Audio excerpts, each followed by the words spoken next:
شروع اللہ کا نام لے کر جو بڑا مہربان نہایت رحم والا ہے۔ جو چیزیں آسمانوں میں ہیں اور جو چیزیں زمین میں ہیں سب اللہ کی تسبیح کرتی ہیں، اور وہ غالب ہے، حکمت والا ہے۔ وہی تو ہے جس نے کفار اہل کتاب کو پہلی لشکر کشی پر ہی ان کے گھروں سے نکال دیا۔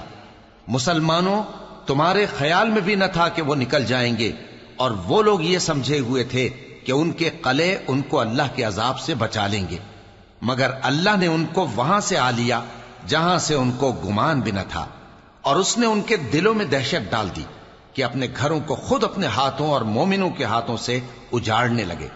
تو اے بصیرت کی آنکھیں رکھنے والو، عبرت حاصل کرو۔ اور اگر اللہ نے ان کے بارے میں جلا وطن کرنا نہ لکھ رکھا ہوتا تو ان کو دنیا میں بھی عذاب دے دیتا، اور آخرت میں تو ان کے لیے آگ کا عذاب تیار ہے ہی۔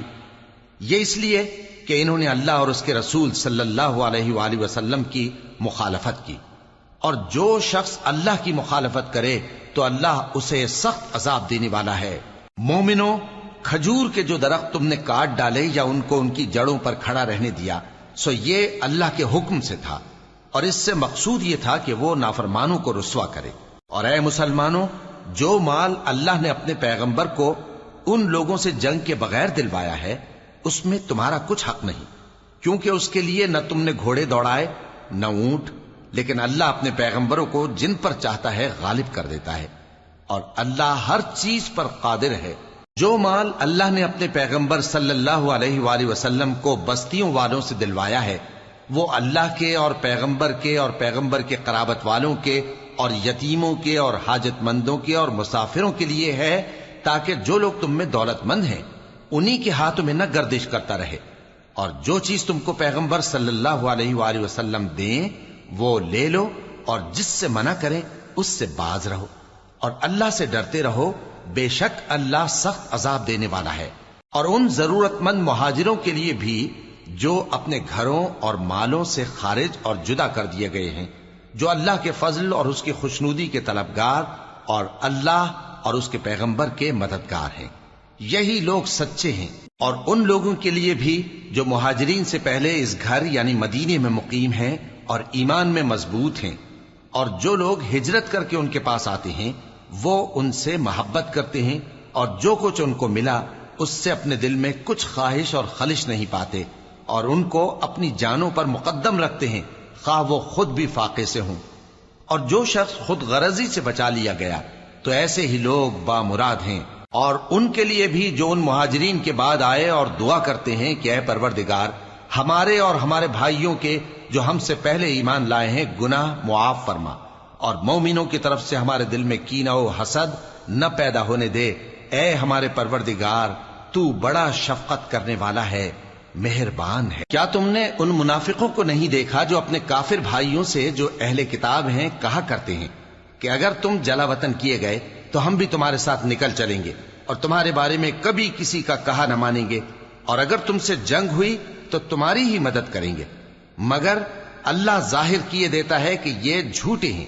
اگر وہ نکالے گئے تو یہ ان کے ساتھ نہیں نکلیں گے، اور اگر ان سے جنگ ہوئی تو یہ ان کی مدد نہیں کریں گے، اور اگر مدد کریں گے بھی تو پیٹ پھیر کر بھاگ جائیں گے، پھر ان کو کہیں سے بھی مدد نہ ملے گی۔ مسلمانوں، تمہاری ہیبت ان لوگوں کے دلوں میں اللہ سے بھی بڑھ کر ہے، یہ اس لیے کہ یہ سمجھ نہیں رکھتے۔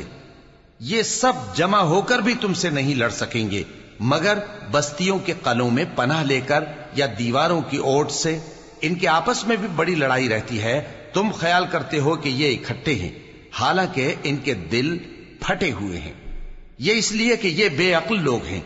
ان کا حال ان لوگوں کا سا ہے جو ان سے کچھ ہی پیشتر اپنے کرتوت کی سزا کا مزہ چکھ چکے ہیں، اور ان کے لیے دکھ دینے والا عذاب تیار ہے۔ منافقوں کی مثال شیطان کی سی ہے کہ انسان سے کہتا رہا کہ کافر ہو جا، پھر جب وہ کافر ہو گیا تو کہنے لگا کہ مجھے تجھ سے کچھ سروکار نہیں، مجھ کو تو اللہ رب العالمین سے ڈر لگتا ہے۔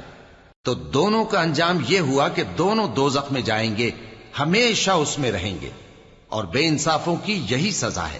اے ایمان والو، اللہ سے ڈرتے رہو، اور ہر شخص کو دیکھنا چاہیے کہ اس نے کل یعنی آخرت کے لیے کیا سامان بھیجا ہے، اور ہم پھر کہتے ہیں کہ اللہ سے ڈرتے رہو، بے شک اللہ تمہارے سب اعمال سے خبردار ہے۔ اور ان لوگوں جیسے نہ ہو جانا جنہوں نے اللہ کو بھلا دیا تو اللہ نے انہیں ایسا کر دیا کہ وہ خود اپنے آپ کو بھول گئے۔ یہی لوگ ہیں نافرمان۔ اہل دوزخ اور اہل بہشت برابر نہیں، اہل بہشت ہی کامیابی حاصل کرنے والے ہیں۔ اگر ہم یہ قرآن کسی پہاڑ پر نازل کرتے تو تم اس کو دیکھتے کہ اللہ کے خوف سے دبا اور پھٹا جاتا ہے۔ اور یہ مثالیں ہم لوگوں کے لیے بیان کرتے ہیں تاکہ وہ غور کریں۔ وہی اللہ ہے جس کے سوا کوئی معبود نہیں، پوشیدہ اور ظاہر کا جاننے والا، وہ بڑا مہربان ہے، نہایت رحم والا ہے۔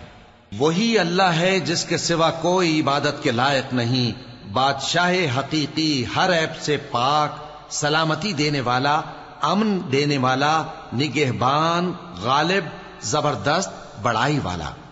اللہ مشرکوں کے شرک سے پاک ہے۔ وہی اللہ تمام مخلوقات کا خالق، ایجاد و اختراع کرنے والا، صورتیں بنانے والا، اس کے سب اچھے سے اچھے نام ہیں۔